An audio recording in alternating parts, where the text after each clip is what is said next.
Radical Radio Collective. Good afternoon, listeners. You're tuned into 4ZZZ 102.1 FM. This is Eco Radio, Australia's longest running peace and environment radio show, probably. And we are taking over your middle of the day, middle of the week, middle of the month. No, start of the month. I just kept rolling there. Start of the month airwaves. My name is Dave. My pronouns are he, him. My name is Zack. My pronouns are he, they. And I want to start off by acknowledging and paying my respects to the custodians on the country in which we broadcast. We're located in the city of Mungingin on Turrbal, Yagara and Yuggawal land. I also want to acknowledge and pay my respects to all Aboriginal and Torres Strait Islander people who are listening in today. Our radio waves reach Cubby Cubby and Jinbarra country in the north, Waka Waka country in the west. In the east we pay our respects to the Kornamuka people, and down south we reach the Komari, Ngaragwal, Munjali, Wanjerabara, Yugambeh and Bundjalung countries. Thank you to No Idea for all the ideas. Let's put the rumours to rest. I do not run a wine company. That is another Dave. Possibly the only other Dave in existence. I'm not sure I've met any others. It's so strange. Yeah. Yeah. I actually can't think of any famous Daves at the moment. No, there aren't any. Other than you. Oh, yes. Yeah. Famous. Yeah. Well, today's program, we have a jam-packed show once again. We will be having a chat with Piper Rollins from the Australian Conservation Foundation. The ACF is actually celebrating their 60th anniversary. They will be showing a film called A Coral's Last Stand. It's a documentary about the fight to save Scott Reef. And there will also be a panel discussion after the film with a stellar lineup. Professor Ian Lowe, Professor Ove Hoegh-Guldberg, and Robbie Porter from Ozfish. Later in the show, I'll also bring you an interview I did with Professor Ian Lowe earlier this morning about his long career in climate change communication. Keep your dials tuned into 4ZZZ. This is 50 years in your ears. I want to start off with a new song by John Baptiste. This is called Petrichor. This is for all those lovers of that smell of fresh rain that you get. Oh, yeah. I was thinking it would have to do with petrol. No. Okay, that's good. But the song does go into that. Yeah. So let's kick everything off. This is John Baptiste with Petrichor. You're listening to 4ZZZ Eco Radio.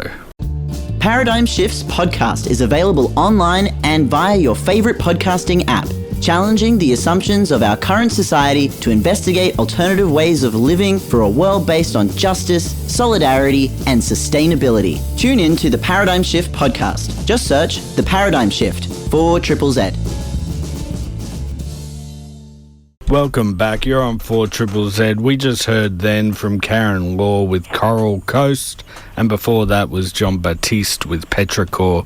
On the line right now, I'm talking to Piper Rollins. Piper is a climate campaigner with the Australian Conservation Foundation. Piper, thank you very much for joining us. Thank you very much for having me, Dave. It's great to be here. Yeah, so the ACF, the Australian Conservation Foundation, is celebrating their 60th anniversary with a showing of the film Coral's Last Stand, a documentary about the fight to save Scott Reef. Woodside Energy wants to extract gas from around Scott Reef and pump it through an undersea pipeline about 900 kilometres to Karratha. What impact would that have on the ecosystem near Scott Reef? A profound impact, unfortunately, Dave.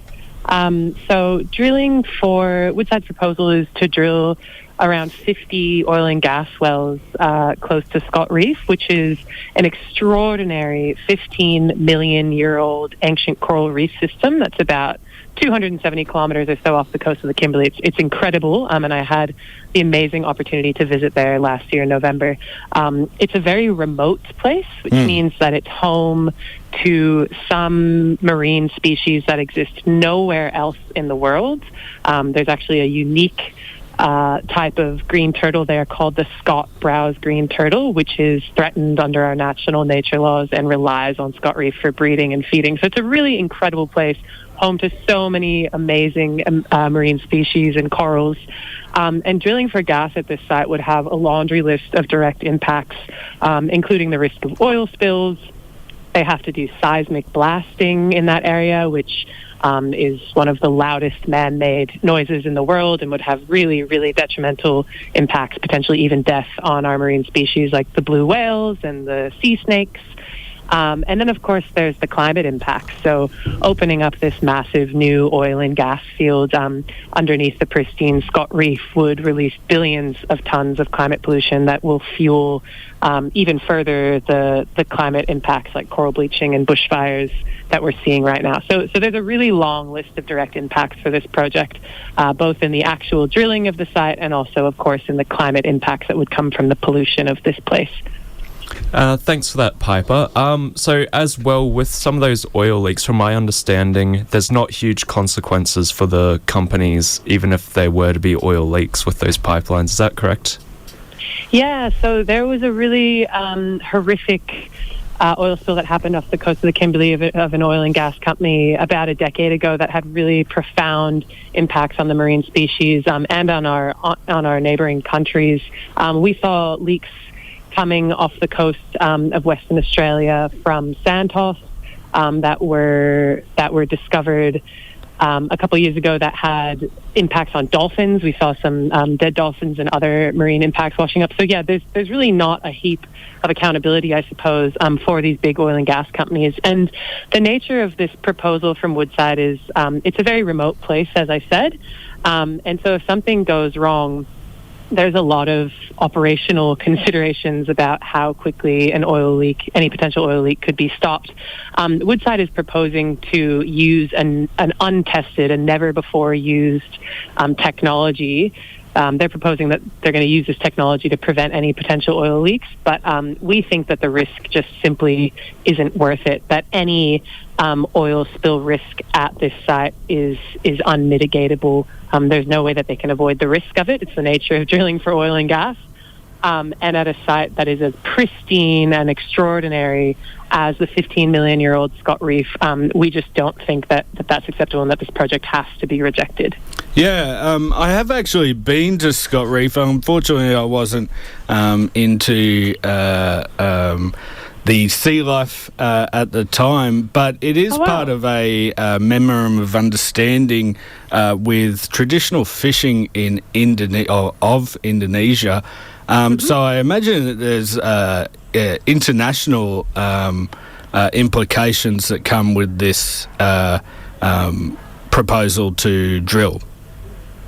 Yeah, and that's a great point. So yes, there is a shared understanding about the use of Scott Reef, and it's not just oil and gas companies aren't entitled to our reefs, right? There's lots of other types of people, whether that's fisher people, whether that's tourism operators, whether that's tourists themselves and punters who just want to go and have a look. Oil and gas companies are not entitled to our reef systems. ACF, as you mentioned, this is a 60th anniversary for ACF, and we actually came to be. Our origin story is about the fight to save the Great Barrier Reef. So it's quite timely that in our 60th year anniversary, we're engaged in yet another massive fight against an oil and gas company to save an equally important and iconic, but far less known reef at Scott Reef. For those that don't know, Scott Reef is actually one of the last remaining shards of what was once a very large, almost a Western Great Barrier Reef. So there was an old reef system that ran from pretty much the Northern Territory WA border all the way down around toward Ningaloo. And Scott Reef and the Rowley Shoals and a couple other bits are some of the last remaining shards of that ancient reef system that survived many ice ages. So it's 15 million years old, and we don't reckon that an oil and gas company should be able to go into one of the most pristine and biodiverse coral reefs we've got in Australia and drill for gas under it and threaten all of the species that rely on it. Yeah, well, I'm looking forward to watching the documentary tonight. And after the documentary, you're also going to be having a panel discussion with some illuminating climate campaigners. Professor Ian Lowe, who is a past ACF president and Emeritus Professor of Science, Technology and Society at Griffith University, and Professor Ove Hoegh-Guldberg, the Emeritus Professor and Biologist and Climate Scientist, one of the first scientists to identify the serious threat posed by climate change to coral reefs. This is going to be a really interesting discussion. Can you tell me a little bit about what you're going to... Oh, sorry, you're not going to be there, unfortunately, but what... My colleagues will be, though, yes. Yeah. So I would really encourage people to come down because the story really tells itself. So the film follows a crew of us that went out to Scott Reef last year in November. We were with iconic sort of high-profile Western Australians and marine scientists and a group of conservationists, and we went out there and had a look for ourselves because one of Woodside's tactics on this is it's a beautiful, by far the most beautiful place I've ever been in my life, and it's very much like an underwater aquarium once you get under there, but it's out of sight, out of mind. So one of Woodside's tactics is that most people don't know about this place, and it's really far away, and so we're not aware as punters what's at stake here. So the story really tells itself, and you get to see the beautiful reef. You get to hear from experts and locals and people who spend a lot of their time underwater. We took some underwater videographers and some conservationists with us, and really just explain how important and how biodiverse Scott Reef is and what's at stake if Woodside were to get approval to drill 50 oil and gas wells around it. So I'd really encourage people to head down. The story really tells itself. And the thing that we know about drilling for oil and gas is that it's causing coral bleaching and it's causing our oceans to change. And one of the first things that's going to be in the firing line of the climate impacts that we're seeing now are going to be our reef systems. So reefs are really at stake when it comes to climate change and when it comes for drilling for oil and gas. And I would really encourage folks to head down and check out the film because the story is really compelling and it tells itself. Yeah, absolutely. And it is the ACF's 60th year. The ACF recently released a report showing where renewables can be rolled out quickly with minimal damage to the environment. Are you able to tell us more about that report? That is a patch of one of my colleagues. I didn't participate in writing that report, but what I will say is obviously in order to fuel a transition away from fossil fuels, from burning coal and gas, we need to have a renewable energy transition. But those renewables can't just be in any place; they have to be in the right places. And so that report, which was done by my colleagues on the Nature team and was a really excellent one, just showed us that it actually is possible to have the scale of renewables transition that we need in places that are good for nature. So renewables that are good for nature means having renewables in responsible places. Yeah, fantastic. Okay, well, I'm really looking forward to tonight. Can you tell the people a little bit more about when it is, where it is, and what's happening? Absolutely. So it's with our ACF Logan group, I'm pretty sure. Let me just pull up the details Brisbane for you. South and Logan, yep. Yeah, Brisbane South and Logan. And our excellent community group members, this is also a really important place for this decision because as you know, our current federal environment minister, Minister Murray Watt, he is a senator from Queensland, and his electorate office is down in the Gold Coast. So the southern part of Brisbane down toward the Gold Coast is a really important constituency, I suppose, for these decisions. And it is ultimately Minister Murray Watt who will have the final say on the Browse project. So currently it's being assessed by the WA state government, and we expect that there will be a decision related to that sometime early next year. But half of the proposed project is actually in federal waters, which means that the Browse proposal to drill 50 oil and gas wells around Scott Reef requires both the state government sign-off and the federal government sign off. So ultimately, one of the key decision makers on this project will be Minister Murray Watt himself. So you can join our community group tonight from 6 p.m. At the Food Connect Foundation, if folks have been there. And we'll be talking about our 60th anniversary and our sort of legacy as Australia's national environment organisation. We'll be screening that beautiful film. It's called Coral's Last Stand, and it's about the fight to save Scott Reef from Woodside's dirty gas proposal. And then, as you mentioned, Dave, you'll be hearing from some really excellent panellists, including Ian Lowe, and professors and biologists and climate scientists. So really encourage people to get down, spread the word about Scott Reef. There'll be some stickers that you can chuck on your car or wherever you like to keep them. And learn about what's at stake here. Yeah, fantastic. I did forget to mention that Robbie Porter from Ozfish will be there, and Ozfish is doing some fantastic volunteer work to make oyster reefs and seagrass meadows. So, so I'm really looking forward to coming down to Food Connect Shed tonight to watch the movie and listen to the panel. Yeah, and of course, just a reminder, I mean, that plug for Robbie Porter is an important reminder that it's not just, the environment matters to all of us, right? People's livelihoods, people's hobbies. Australian tourism relies on our nature and our oceans being healthy. And oil and gas companies who export the majority of gas overseas and return little taxes or revenue to the Australian economy are not entitled to destroy nature and the places we love and our iconic Australian reefs. They belong to the people, they belong to us. And so I really encourage people to get involved, to educate themselves, and to learn about what's at stake with Woodside's proposed oil and gas project up at the Scott Reef. Fantastic. Thank you very much, Piper Rollins, for joining me. Thanks so much, Dave. Have a great afternoon. You too. That was Piper Rollins, a climate campaigner with the Australian Conservation Foundation. Let's keep the coral theme going with this song. This is Rock and Roll Is Where I Hide by Dave Graney and the Coral Snakes. You're listening to 4ZZZ. This is Eco Radio. From the 7th to the 15th of November, 4ZZZ will be taking over Vent Space in South Brisbane. Celebrate 50 years with a week of events at Vent Space, with outside broadcasts, panels and gigs. There will be an exhibition that dives deep into the sights, sounds and spirit of 4ZZZ with over 80 posters from the archives. Wander in, have a drink and a chat while you're surrounded by our history. For the full Vent Space Takeover program, head to 4ZZZ.org.au. Here we go. Welcome back to Eco Radio. We just heard then from 20th Century Boy with Metalheads. And before that was Dave Graney and the Coral Snakes with Rock and Roll Is Where I Hide, a classic there.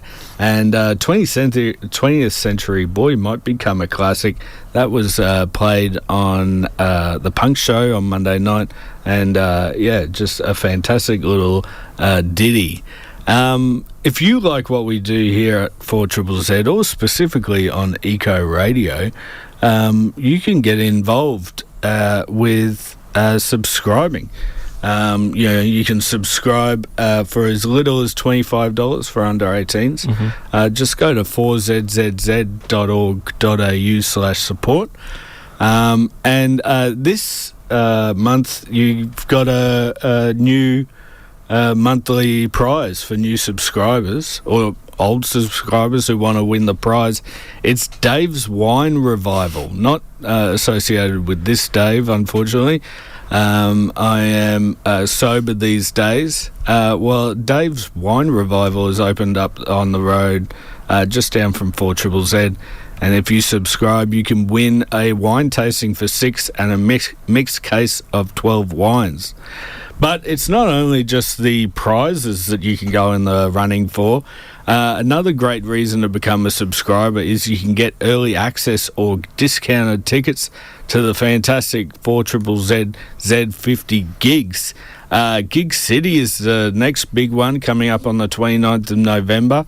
That's two stages at the Bright Side with a whole heap of performers. There's so many. There's no possible way I could list it in the half an hour we have left. Oh, who's your top one then? Top one. Oh, my top one is Gorilla. Okay, yeah, that's a good shout. Chris McAvoy, who has recorded all of his songs out on the Adani Bravis mine site, where he is reclaiming his lands, his people's lands, the lands of the Wangan Jungalingu people, through his historic Watanungu ceremony, which I think is at their 1,600th and something day. It's been a long time. Yeah, so that's my number one pick. But good friend of Eco Radio too. Good friend. There's also the Johnnies, Gazunga Attack,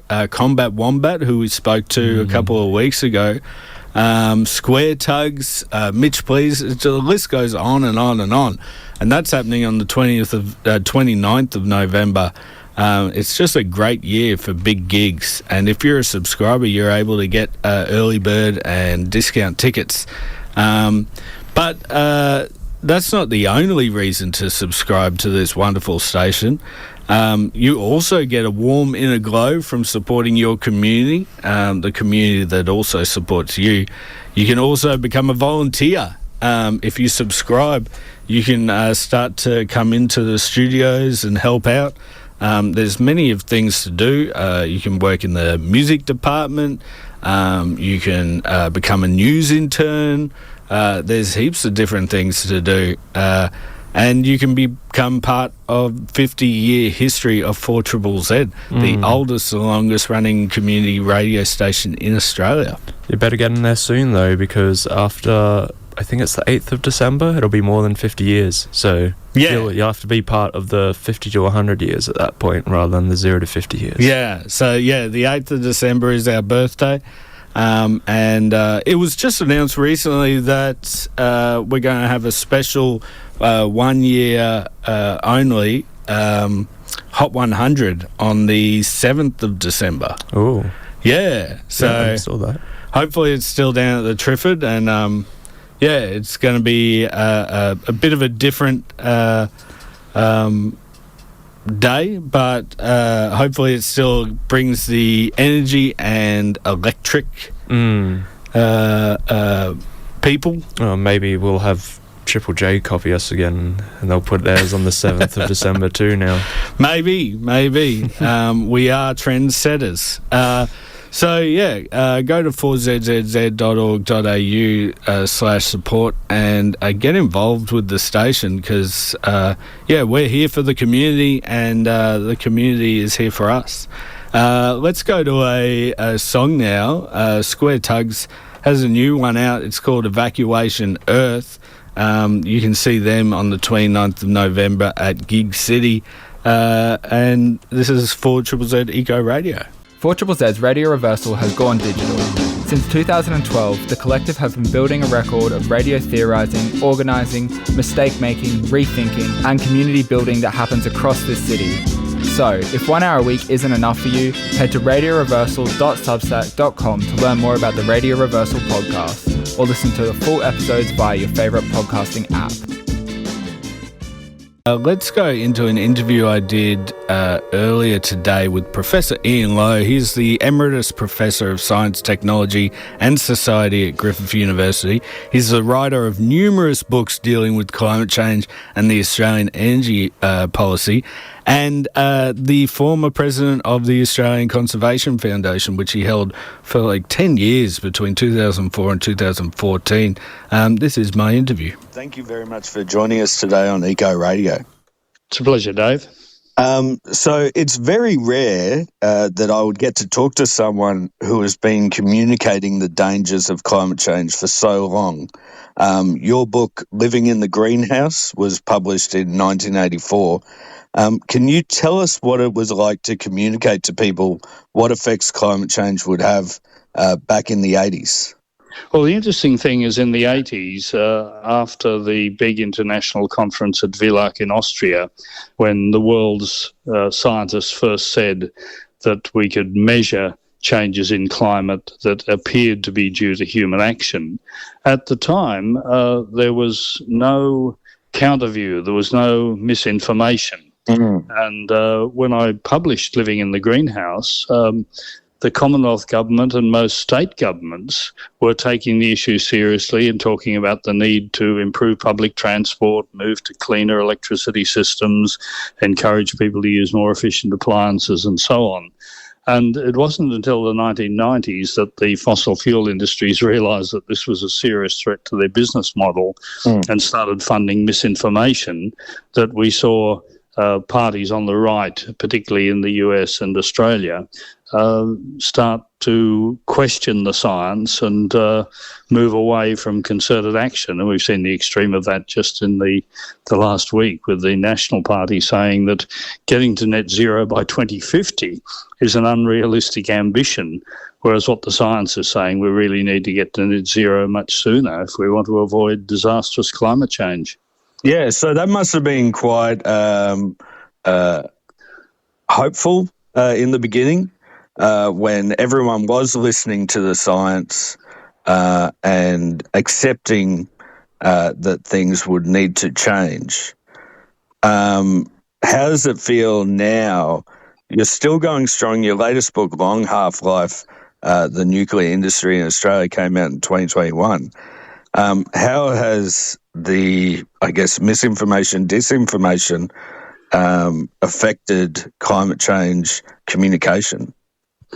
Well, one of my colleagues says that he won't debate with people who are denying climate change because one of the occupational hazards of being a scientist is that you feel committed to be truthful in public utterances. And he said my opponents aren't handicapped by that obligation and are quite happy to lie. I mean, what's interesting is that the economics have changed dramatically.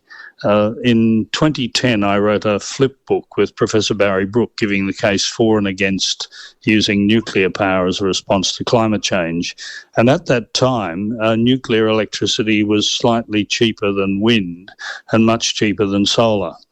But in the last full year for which figures are available, the average prices around the world for distant forms of electricity are 3.7 cents a kilowatt hour for solar, 4.1 for wind, 11 for coal and 16 for nuclear. So the really interesting thing is that electricity authorities without a green bone in their body are closing down coal and nuclear and replacing them with solar and wind with storage because it's a better business model.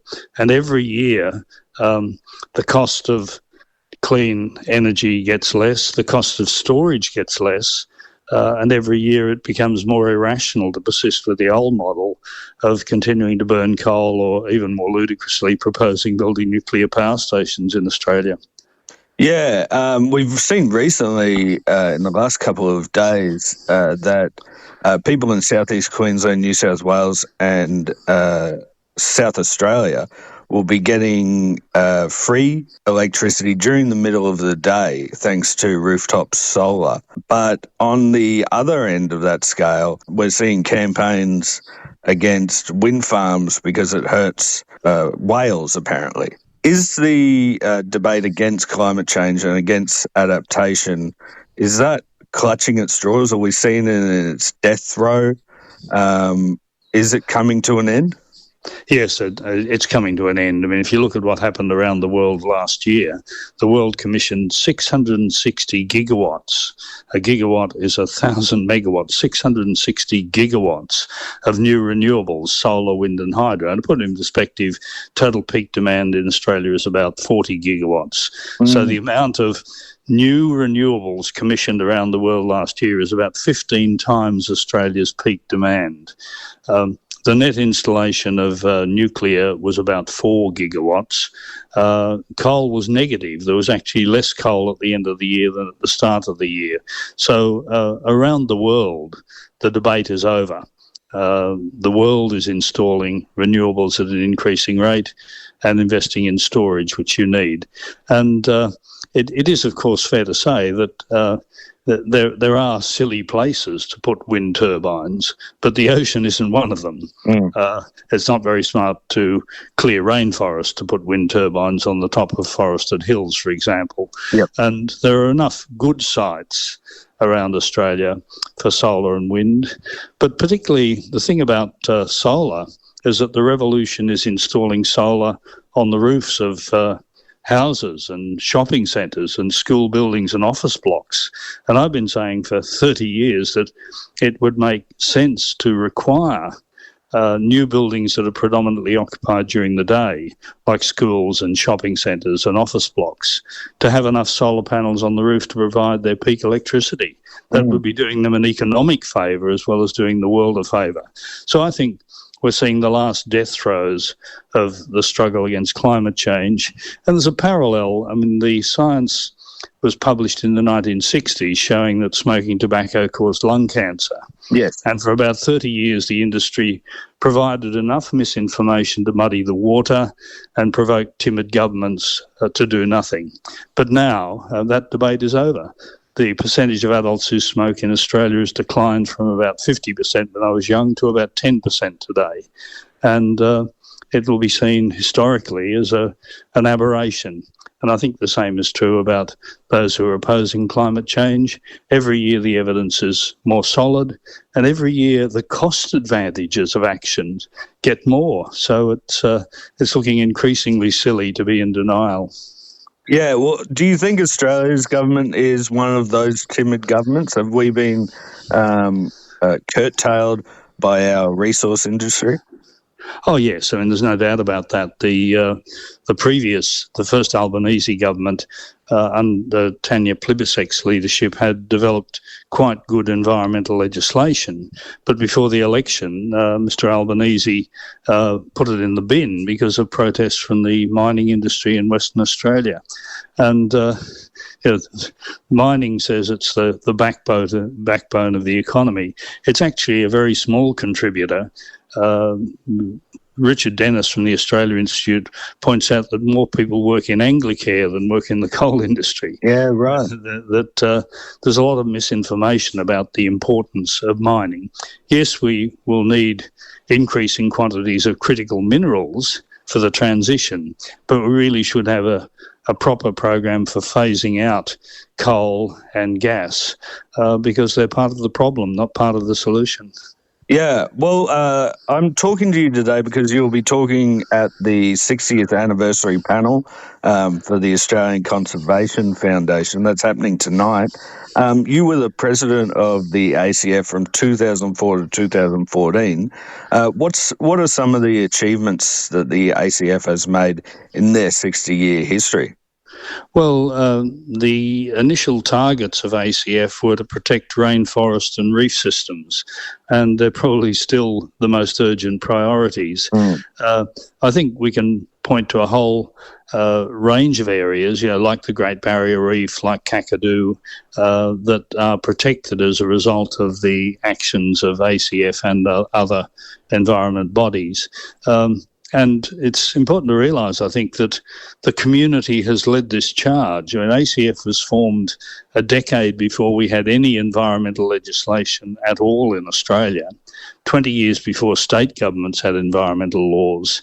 So really the community has been leading the charge and dragging politicians kicking and screaming along behind us. Yeah, absolutely. Okay, I'm really looking forward to seeing the panel tonight. That's happening at the Food Connect shed. Thank you very much, Professor Ian Lowe, for joining me today. Real pleasure talking to you, Dave. That was my discussion with Professor Ian Lowe. He is the Emeritus Professor of Science, Technology and Society at Griffith University. He's the writer of numerous books dealing with climate change and Australian energy policy, and the former president of the Australian Conservation Foundation. That was a great talk, and I really enjoyed listening to Professor Lowe, and he will be talking at the panel discussion tonight at the 60th anniversary of the Australian Conservation Foundation. That's going to be held at Food Connect shed. Let's go to a little thing I like to call the Bushcare Roundup. It's a Bushcare Roundup. They've been pulling out weeds and then they put in trees. It's the Bushcare Roundup. This is the Bushcare Roundup. This is where we collate a lot of the things you can do to volunteer in the environment and peace movements this weekend, or this week actually, starting on Friday the 7th. At 8 o'clock, you can go to the Archfield Wetlands Bushcare Working Bee. That's Archfield Wetlands in Durack. On Saturday the 8th at 8:30, there's the Koala Conservation and Drone Workshop. That one is in the Cornubia Forest Park. At 8:30 at the Sanford Ecological Research Centre, there is a community day happening. So if you're wondering about what goes on there, that is the day to go and check it out. From 9 till 12, there is a Celebrate Pollinators at Indigiscapes, and that one is at the Indigiscape Centre in Capalaba. From 9:30 till 11:30, there is a Grow Native, planning your native garden. So if you ever thought about doing some native gardening, head along to that, which is at the Cedar Grove Environmental Centre. If you've got a new garden that has just popped up, or if you're just sick of looking at the same introduced plant species and want to do something, a bit nicer for all of our native fauna here. I love that. At 3 p.m, there is the Ibiza Island Spring Party to Save Victoria Park, and that one is in Victoria Park. And on Sunday at 7:30, you can go to the November Working Bee at Brandon Road Bushcare. That's in Runcorn. And at 3:30, you can go to the Yeronga Bushcare Working Bee. That's Corso Park in Yeronga. And Wednesday, the 12th, at 7:30, you can go to Success Street Bushcare Working Bee. That's the corner of Success Street and Beatty Road in Acacia Ridge. Thank you so much, everyone, for listening in today. If you are like us and not as cool as we'd like to be, you can stick around and listen to the coolest cat on radio, Jordan with Sonic Aliens. They're going to be talking to the Bel Air Lip Bombs and High School this weekend. This show. Cool. Today. Soon. And we're going to go out with a song by Combat Wombat called Plant Dem Seed. Combat Wombat are going to be playing at the Gig City gig happening on the 29th of November. That is at Brightside. All right. So thank you very much for tuning in today. And as always, keep safe. Oh, we just got a subscriber. Whoa, late comer. They must have been really interested in everything we had to do today, talking to the Australian Conservation Foundation. Thank you very much, John. John from Kenmore subscribed. Thank you very much. And to thank you, we're going to play the Combat Wombat song, Plant Dem Seed.